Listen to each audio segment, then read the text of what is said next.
1 kilogram of wheat flour is being sold for more than 160 Pakistani rupees. That's almost 25% higher than the cost in India.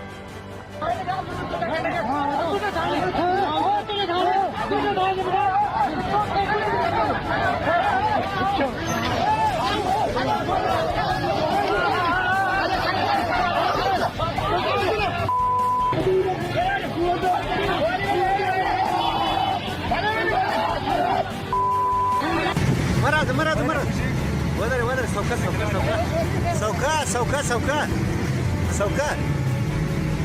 sauka.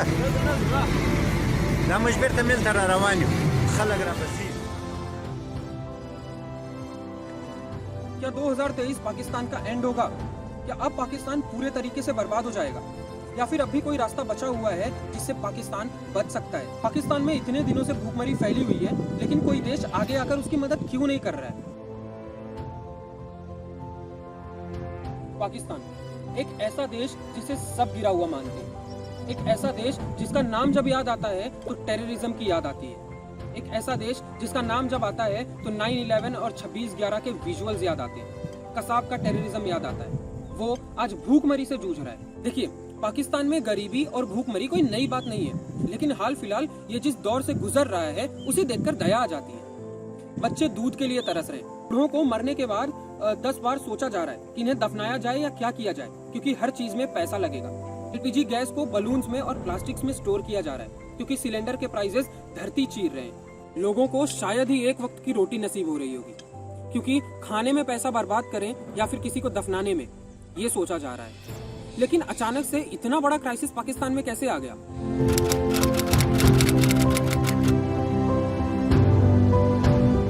देखिए, पाकिस्तान की जो main problem है वो है literacy.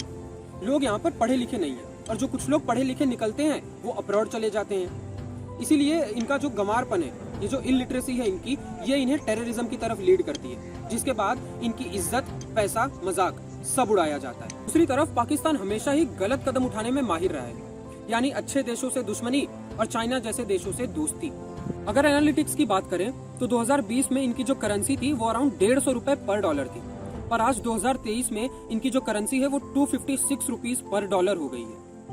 इसका main reason है कि जो पहले के पीएम थे, पीएम इमरान खान, उनकी गवर्नमेंट गिर चुकी है और अभी नए पीएम है शहबाज शरीफ, जिन्होंने पीएम बनते ही आईएमएफ से लोन की गुहार की है। अब आईएमएफ लोन देने से पहले रिव्यू करता है और पाकिस्तान का 9th रिव्यू चल रहा है, और अगर पाकिस्तान ने इस रिव्यू को क्रॉस कर लिया तो इसे 1.2 बिलियन डॉलर्स का लोन मिल सकता है।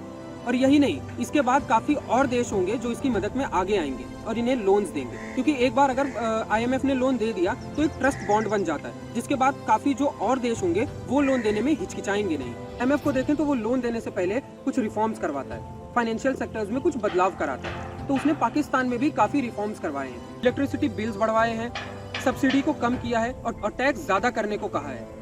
फाइनेंशियल एक्सपर्ट्स की माने तो पाकिस्तान की जो करेंसी है वो 260 रुपीज पर डॉलर तक जाने वाली है।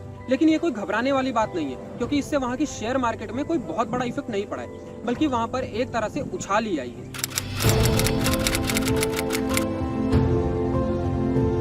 पाकिस्तान को लोन मिलेगा ये तो फिक्स है, लेकिन वो इस सिचुएशन से बाहर आएगा या नहीं आएगा ये कोई नहीं बता सकता, क्योंकि पाकिस्तान की जो गवर्नमेंट है वो स्टेबल नहीं है, लेकिन लोगों ने शहबाज शरीफ के ऊपर भरोसा किया है।